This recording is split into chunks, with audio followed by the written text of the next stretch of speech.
하나님의 말씀은 3장 17절을 보겠습니다. 빌립보서 3장 17절입니다. 따라해 볼까요? 목사님 따라서 해볼게요. 형제들아, 너희는 함께 나를 본받으라. 그리고 너희가 우리를 본받은 것처럼 그와 같이 행하는 자들을 눈여겨보라. 눈여겨보라는 것은 주의를 기울여라, 관심을 가져라, 그런 뜻이에요. 그러니까 사도 바울 선생님이 오늘 뭐라고 설교를 하느냐면 사도 바울 선생님이 모범을 보이셨대요. 그런데 빌립보의 사람들이 그 사도 바울 선생님을 본받아 가지고 신앙생활을 아주 잘했대요. 근데 또 그렇게 본받은 사람들을 누군가 지켜보면서 또 본받는 사람들이 나타났대요. 그래서 그런 사람들에게 관심을 기울이고 주의를 주라고 그렇게 말씀하고 있는 성경 말씀입니다. 다솜이는요, 세상에서 아빠가 제일 자랑스러워요. 다솜이는 자기 아빠를 아주 특별하다고 생각을 하는데요. 이유가 있어요. 왜냐하면 다른 친구들 아빠를 가만히 보면은 아빠가 막 화도 내고 그리고 또 뭐 잔소리도 많이 하고 막 그런 것들을 보았기 때문이에요. 근데 다솜이 아빠는요, 별로 그렇게 잔소리를 안 하세요. 그래서 다솜이는 아빠가 너무너무 좋아요. 그런데 또 좋은 게 있어요. 뭐냐면 다솜이가 못하는 것마다, 잘 못하는 것마다 아빠가 자세하게 잘 가르쳐 주시기 때문이에요.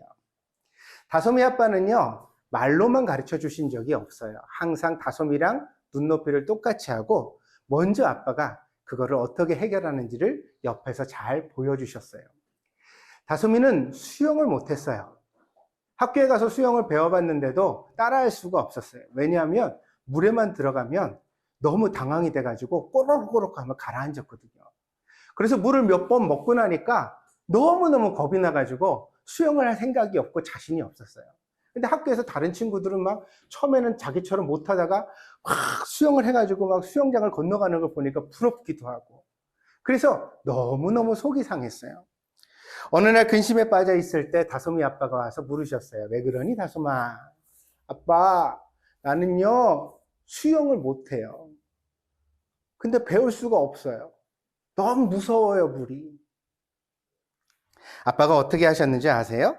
그 주일부터 동네에 있는 수영장을 끊어서 다솜이랑 같이 가셨어요. 그러더니 가서 다솜이에게, 야, 아빠가 잡아줄 테니까 걱정하지 말고 들어와. 그러면서 물속에서 노는 법부터 가르쳐 주셨어요. 처음에는 물이 무서웠지만 튜브를 붙들고 아빠 손을 붙잡고서 막 물장구를 치고 놀다 보니까 조금 물에 대한 두려움이 없어졌어요. 그 다음에는 아빠가 다솜이를 꼭 붙들고서 같이 물에서 막 지나가는데, 아니, 다솜이는 수영하는 척만 하고 사실은 아빠가 다 붙들어줬거든요. 배도 잡고 허리도 잡고 막 그러면서 잡아주니까 다솜이는 마음속에 자기가 수영을 잘하는 사람 같은 느낌이 들었어요. 그래서 몇 번 가다 보니까는 이제 할 것 같은 마음이 들어서, 아빠, 나 수영할 수 있을 것 같은데 해볼까? 그랬어요. 그랬더니 아빠가, 아니야, 다솜아. 물이 겁나지 않는 것은 지금 잘 됐지만 아직은 아니란다. 자, 지금부터 아빠 따라가지고 우리 수영하는 법을 한번 배워보자. 그러더니 아빠가 가장자리에 잡고서 물장구 치는 발을 동동동동 구르는 것부터 가르쳐요. 그랬더니 이번에 잡고서 팔을 막 휘젓는 걸 가르쳐요. 그랬더니 물속에 머리를 넣었다 뺐다 그러면서 숨을 쉬는 걸 가르쳐줘요. 그러더니 아빠가 하나씩 조금씩 도와서 진짜 다솜이 아빠랑 수영을 배우는 동안 다솜이는 물을 한 번도 안 먹고 수영을 배울 수가 있었어요. 근데요, 그 과정을 학원이나 학교에서는 할 수가 없었대요. 왠 줄 알아요? 너무 시간이 많이 걸리는 과정이거든요. 겁이 나서 물에 빠지는 게 겁이 나가지고 벌벌 떨고 있는 다솜이가 물이랑 친해질 때까지 기다려주고, 그리고 물에서 팔을 젓는 법을 배울 때까지 기다려주고, 그 다음에 수영을 하는 법을 배울 때까지 기다려주는 과정은 너무 길어서 학교 선생님도 학원에 있는 선생님도 아무도 그렇게까지 해주려고 하지는 않았어요. 그러나 아빠는 기다려주셨어요. 그래서 아빠 때문에 수영을 배워서 학교에 가서 수영을 했거든요. 그렇게 해서 갔어요. 근데 한 바퀴를 다 가지 못하고 가다가 이렇게 몇 미터만 가다가 섰어요. 하지만 다솜이는 너무너무 기뻤어요. 자기가 못한다는 것을 깨트리고 할 수 있다는 것을 확인했기 때문이에요. 지금부터 시작하면 다솜이는 늦었을까요? 아니면 아직 안 늦었을까요? 안 늦었어요. 안 늦었어요. 다른 친구들보다 일주일이나 한 달 늦게 가도 괜찮아요. 하지만 할 수 있는 것을 확인했으니까 지금부터 열심히 하다 보면 나중에 수영장도 건너갈 수 있게 되고 또 바다에 가서도 수영할 수 있는 멋진 사람이 될 수 있을 거예요. 중요한 것은 무엇이냐면 할 수 없다는 생각에서 할 수 있다는 생각으로 그 마음이 변화되었다는 사실이에요. 누가 이걸 가르쳐 줬을까요? 다솜이 아빠가 그걸 가르쳐 주셨어요. 우리가 살아가면서 우리에게 이렇게 할 수 없는 것을 할 수 있다고 가르쳐 준 분들이 아빠만 계신 것은 아니에요. 사실은 좋은 선생님도 혹은 목사님도 교회에서 만나는 어른들도 그런 역할을 해 주실 수 있어요. 그런 과정들을 통해서 사실 우리는 점점 더 훌륭해지고 또 좋은 사람으로 다듬어져 가게 됩니다. 그런데요, 세상에는 그 반대의 사람들도 있다는 사실을 잊지 마셔야 돼요. 뭐냐면 수영을 좀 하다가 잘 못해가지고 꼬르륵 빠져가면 옆에서 막 깔깔깔깔깔깔 웃으면서 비웃는 사람들도 있어요. 아유, 저런 맥주병, 저거 돌덩어리. 야, 너는 글렀어. 너는 못할 거야. 야, 너는 수영 배구 틀렸어. 그런 말은 우리를 포기하게 만들어요. 남보다 잘할 수 있다는 자신이 없어지고 나면 점점 더 못하는 것이 많아져요. 그래서 사람은 점점 우울하고 슬픈 사람이 되기도 해요. 자, 오늘 우리는 누구 말을 들을지를 먼저 생각해 봅시다. 나한테 할 수 있다고 용기를 주는 사람들을 그 말을 듣고서 본받아서 점점 더 앞으로 발전해 가는 사람이 될지, 아니면 못한다고 조롱하고 비웃는 사람들의 말을 듣고서 점점 더 슬프고 못하는 사람이 될지, 우리는 우리 자신의 마음속에서 잘 결심을 세워야 할 것 같아요. 두 번째는 우리는 과연 남들에게 어떤 역할을 하고 있을까? 다른 사람들이 나한테 본받을 만한 모습이 있을까? 나는 누군가를 이렇게 손을 잡아서 끌어주고 격려하고 그 사람의 가능성을 발견하는 사람일까? 아니면은 조금 잘할 수 있는 사람도 막 못한다고 무시하고 용기를 꺾어버리는 사람일까?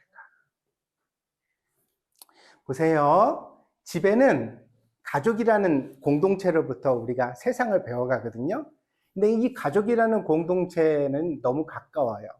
우리가 늘 가까이서 있기 때문에 밥 웃기는 것도 보고 똥 싸는 것도 보고, 다른 친구들은 못 보잖아요. 근데 식구니까 그걸 다 보는 거거든요. 그러면 이렇게 어쩌다가 보니까는 팬티에 이렇게 구멍난 팬티를 입고 다닐 수도 있고, 그런데 얼레리 꼴레리야, 저 방구를 그렇게 끼더니 빤스가 구멍이 났네, 막 놀릴 수도 있잖아요. 근데 이렇게 가까운 관계이기 때문에 사실은 단점도 많이 보는 게 사실이거든요. 그래서 목사님이 오늘 주의를 주고 싶어요. 뭐냐면 형이 동생에게, 동생이 누나에게 그 가능성을 꺾어버리는 사람이 되기 참 쉽다는 거예요. 너는 임마 글렀어. 넌 못해. 넌 안 돼. 그런 말을 하면 될까요? 안 될까요? 밖에서 친구랑 공을 차다가 내가 우리 재진이 골키퍼 해봤어? 안 해봤어? 해봤어? 해봤어? 그럼 비유를 들면 안 되는데. 우리 재진이가 골키퍼를 했다고 쳐요. 근데 그날 재진이가 골키퍼 하는데 이상하게 막 공을 잘 차가지고 골을 다 먹었어. 5골을 먹었어. 그래 친구들이 막 재진이는 그러고 들어왔어. 그런데 재진이가 들어올 때 그 5골 먹고 들어올 때 모습이 목사님 눈에 선해요. 이러면서 들어왔을 것 같아.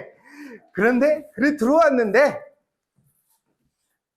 엄마도 아빠도 재진아 넌 아직 어리잖아. 네가 이 다음에 손흥민이 될지 누가 아냐. 힘을 내라. 이렇게 말하면 얼마나 좋겠어요. 그런데 유주가 얼레리 꼴레리 5골이래. 5골. 야 이제 너 오늘부터 이름이 너는 김재진이 아니라 김5골이다.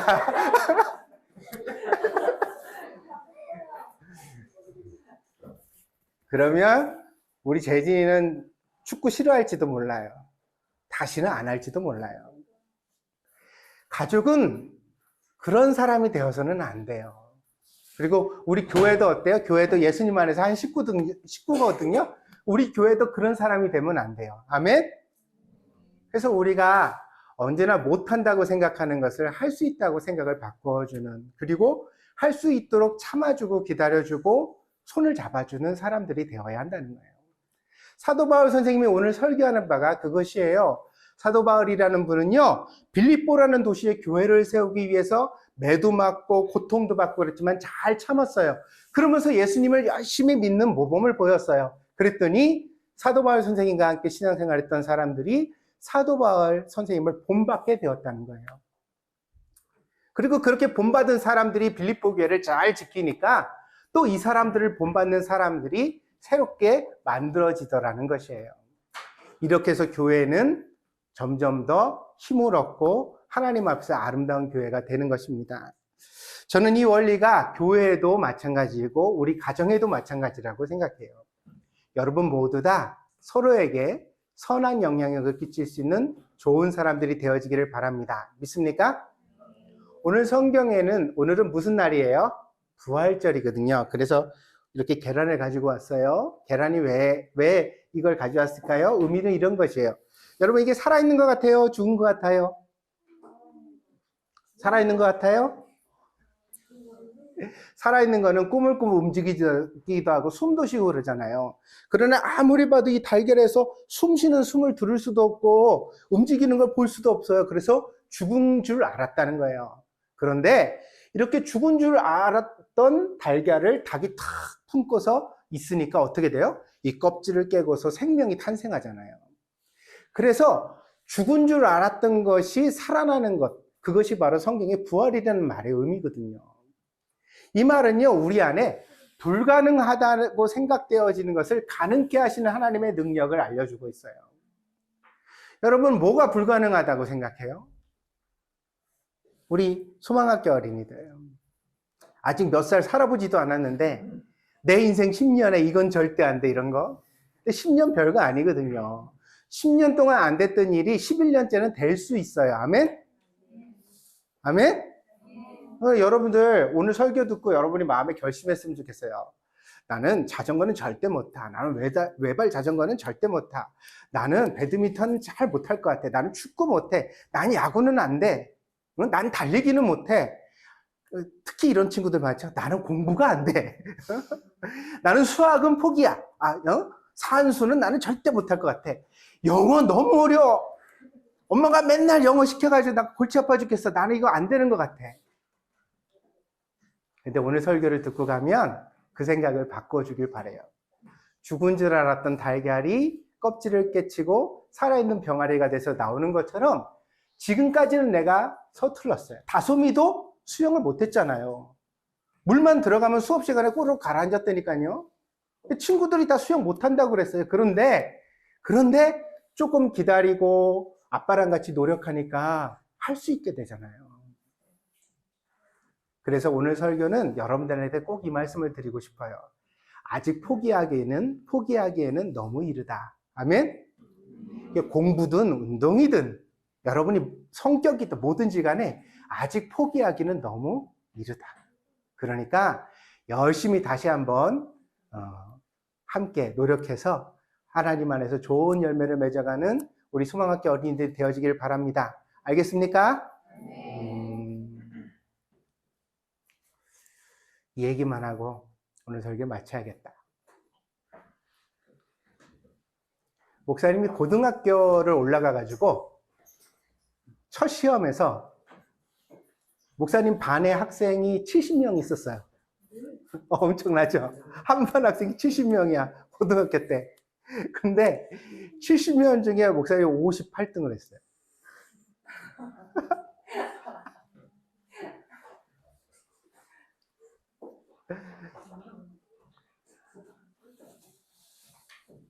잘했어요, 못했어요?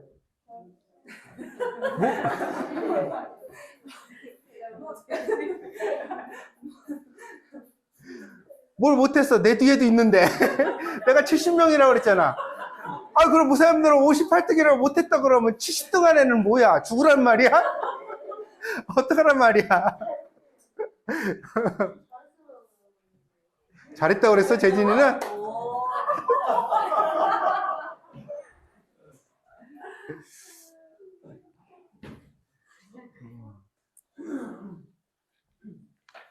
사실 그때 목사님은 공부를 포기하려고 그랬어요. 이거 무슨 필요가 있나? 이거 해봐야 무슨 소용이 있나? 공부를 포기하려고 했었어요. 근데 그때 목사님이 교회 다녔거든요. 기도하다가 하나님한테 하나님, 나 잘할 수 있을 것 같은데 하나님 나 도와주세요. 그러면서 기도를 했던 게 기억이 나요. 그래서 1학년 그 마지막 기말고사를 볼 때는 목사님 몇 등 했는지 알아요? 58등 했었는데 맞춰봐. 그럼 목사님 상 줄게. 계란 줄게. 몇 등 했을 것 같아? 1등?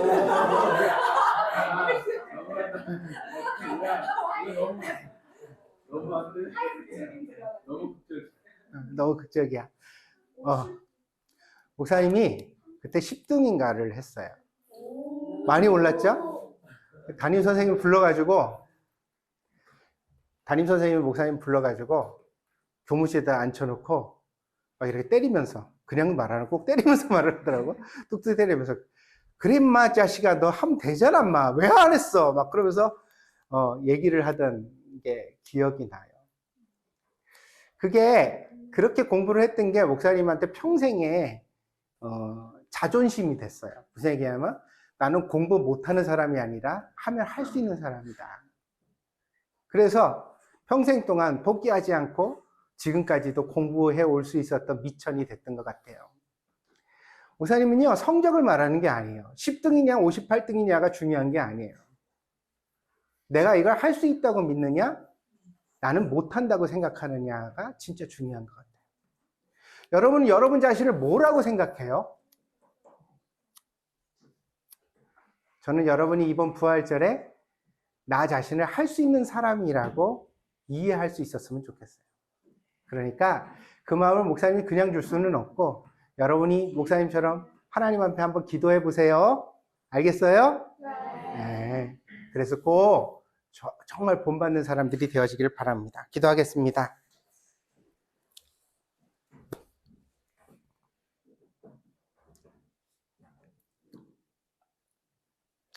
사랑하는 동경드림교회 소망학교 어린이들이 예수님을 본받는 사람이 되기를 바랍니다. 가난하셨지만 비굴하지 않으셨고 환경이 참 어려웠지만 포기하지 않으셨던, 항상 눈빛이 맑게 빛나시던 그 예수님을 우리 어린이들이 본받아 살아가게 되기를 원합니다. 저들의 인생에 늘 순탄하고 좋은 일만 있지는 않겠지만 그 어떤 일이 일어난다 하더라도 우리 소망학교 아이들이 결코 낙심하지 않게 하여 주옵소서. 마음의 소망을 품고 예수님을 믿으며 앞으로 나아갈 수 있는 사람이 되게 하여 주시옵소서. 특별히 오늘 하나님의 말씀을 통하여 포기했던 것을 포기하고 이제 다시 소망을 붙들고 도전할 수 있는 아이들이 되게 해주시기를 원합니다. 예수님, 우리 소망학교 어린이들에게 용기를 더하여 주시옵소서. 감사를 드리며 예수님의 이름으로 기도했습니다. 아멘.